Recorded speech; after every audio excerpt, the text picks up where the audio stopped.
Alright, welcome back to Figure Depot. Tonight we're taking a look at DC Essentials, the Joker from DC Collectibles. This is the 11th figure in the series. And here we have a window style packaging, window box. Basically just comes with the figure and the cane. This line does not come very accessory heavy. Some figures don't have accessories at all. And we get the DC logo at the top. Joker J. We got a bio of the character, the other figures in this wave. Batgirl, Nightwing, Harley Quinn. All your details at the bottom here about who sculpted the figure and all of that good stuff. And then we've got a product shot. Open window on that side. Warnings at the bottom, and if anybody needs the barcode, there it is. So let's get him out of the package and see what we got. Alright, and here's Joker out of the package. Looking fantastic. This is a beautifully designed, beautifully painted figure. One thing to be aware of with these DC Essentials is that the paint jobs, they chip easy on a lot of figures. I know my Flash has chipped some, and can't remember if my Superman has or not. I'll have to check and see. But I know my Flash is chipping real bad. And anyway, I'll show you a place where this figure is already chipping here in a minute. So let's bring him in a little closer and get a look at some of the detail on the figure. So we can see here the face sculpt is very cool. It's a nice blend between comic and real life, honestly, in my opinion. The head has a nice dark green hair, and then it has some really nicely sculpted and painted face. It's got the kind of yellower teeth, and then the pale white skin. And you see the eyes detail there. It's painted really nicely. It's got a sculpted and painted flower there on his chest. And he's got a nice teal undershirt, purple tie, and then an orange vest. And this is all soft plastic here and a harder plastic here. And the coattails are orange underneath. Looks really nice. Very good attention to detail. And these Essentials figures are beautiful to look at on the shelf. There's been some issues with posing them and getting them to stand on their own, but we'll get into that here in a little bit. But two-tone purple on the shoes. Got a nice gloss, darker purple, and then a lighter shoe cover here. And it looks really nice. And so the gloves here are a kind of more plum shade of purple than the coat and the pants, which are kind of a truer purple. And the coat's actually just a hair darker than the pants are. So, but all these subtle details make for an overall beautiful figure. So let's get into the articulation real quick. And starting off with the head, it does come off on mine very easily, and you can see here on the ball peg, and the paint is chipping off real bad on it, which I don't know what kind of paint they use for these figures, but it's been a disaster. I don't know if you can see inside there, but anyway, it's just kind of spatial. But it's his head does rotate 360 because it's on a ball peg with a disc hinge. So if the neck paint doesn't chip away, it'll be alright because it's just on the peg right now. But it's all that paint up in there where it rubs is chipping really bad. And so anyway, 360 spin. He can look up really far. He can look down really far. So good articulation on the head. The arms tee out to there. They're on ball pegs also, so they'll rotate 360. And you got a swivel at the bicep, double jointed elbows, which go in really far, so really nice articulation. And his wrists do swivel and hinge. We do have a backwards crunch that crunches really well. He doesn't go forward much at all because it stops in the corner there. I do get a 360 swivel at the waist. He does get a really nice forward kick, which is, you know, pretty iconic, the Joker kicking, so nice to have that. You get a 360 swivel at the upper thigh. We get double jointed knees here that bend really, really far and get all the way back up there. We do have ball pegs from the foot up into the lower leg, and the foot swivels around independent of the ball peg, which also swivels. So because he's got pants coming over the leg there, it's really hard to get a hold on the ball peg to position it around. And, you know, if it's in there sideways, then the foot won't rock up and down. It'll go side to side like a rocker. So you kind of have to kick the foot up and then rotate it around where you want it, and then drop it back down and then try to reposition it. On the other figures, it's easier to get to because it's all exposed, but with his pants it makes it a little more difficult. But I will say I didn't have too much trouble getting him to stand, so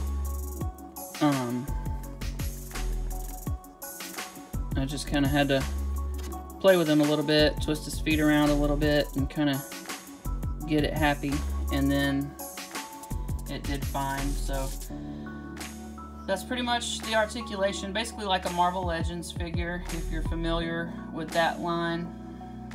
So pretty nice. Alright, now for some size comparisons, we have the DC Essentials Joker from DC Direct, then we have the Mattel Classics line Joker. You can see is a lot shorter, and then we have the Icons Joker, which is even shorter, and so you can see they kind of descend like a staircase there in height. This Joker, Icons, looks a little taller just because he has a hat on. If he didn't have the hat on, he'd be even shorter. So you can see,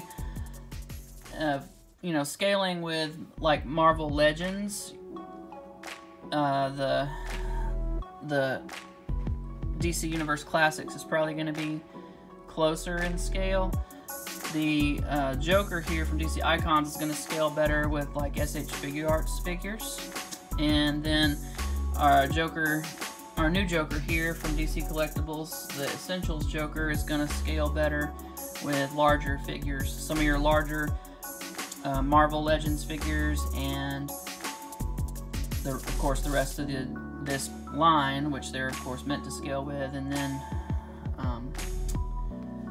they're going to scale probably pretty well with some of your larger figures, like the WWE Mattel figures are larger, so if you use some of those suited figures for goons and stuff for the Joker, they're going to work well with him. Joker is taller as a character in a lot of the iterations, and so it works to have him a little bit taller scale than your standard figures.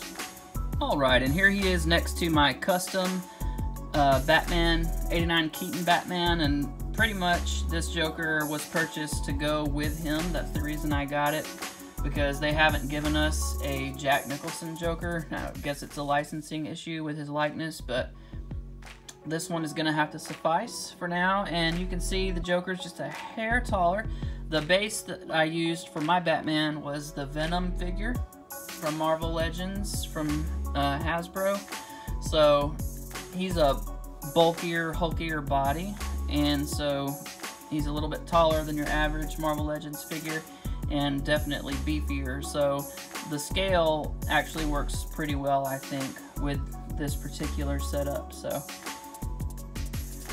Alright, and here he is next to other figures from this same line. We have the DC Essentials Superman, and we have the DC Essentials Flash, and so you can see that they all scale fine together, and you can see that the Joker is just a hair taller than Superman, but then Flash is a hair taller than Superman as well. So I'm not sure why the Man of Steel is shorter than the Flash and the Joker, but that's the way they made him. So when I was talking about paint chipping real bad on these Essentials figures, you can see right there at the abdomen where it's starting to chip off. And this figure has basically come out of the package, was on my shelf for about a week, and then has been put away ever since. So he's not had, you know, any wear and tear or any play time that would make him tear up. So that's just some low quality paint, which seems to be consistent across the board with this particular line. So it's kind of a mixed bag. I am happy with this Joker figure. He stands a lot easier than the Flash or the Superman do. Superman's knee is very weak and it'll buckle on me, and then his ankles, the Flash, are awful. They flip-flop all over the place, and his joints are getting a little loose in some places at the knee. So I like the look of the figures. They're very aesthetically pleasing, they're very beautiful, but they just have so many QC issues. But it seems from looking at this Joker that they're getting better with time. And for another size comparison, here he is next to the Christopher Reeve Superman from NECA and the Linda Carter Wonder Woman that was just released by Mattel last year. So you can see very reasonably within scale with those figures. Alright, Mattel, DC Essentials, SH Figuarts, I don't care who, somebody please give us a 1/12 scale 89 Keaton Batmobile.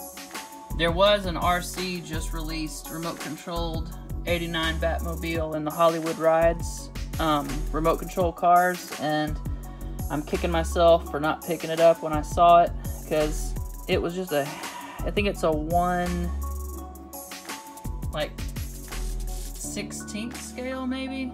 So it's almost 1/12 scale. It's just a little bit smaller, but for pictures, as a, you know, in the background, it would look fine, or even in the foreground with some forced perspective, it would be cool in the corner of a shot. So I'm hoping I can find one, but who knows? They're probably on eBay for too much money already. I figure scalpers have grabbed most of them up by now. But anyway, I saw the one I saw at Target. I haven't seen them anywhere else. So good luck if you're looking for one. Well, that's gonna wrap it up for me. Thank you so much for watching, and I'll see you guys next time. I do recommend this figure. It seems to be improved in quality, minus the paint chipping and the ball peg issue. But overall, I think that the line is getting better with time. One last thing I forgot to show you is his cane. So it's a gold Joker face with a green painted hair and eyebrows. Got a little gold here at the halfway point, and then down at the bottom, the tip of it is gold. And it does not fit in his hand without sliding right back out. So, that little nub there, it'll hold okay, but yeah, you kind of have to play with it to get it to sit right. So just something to bear in mind.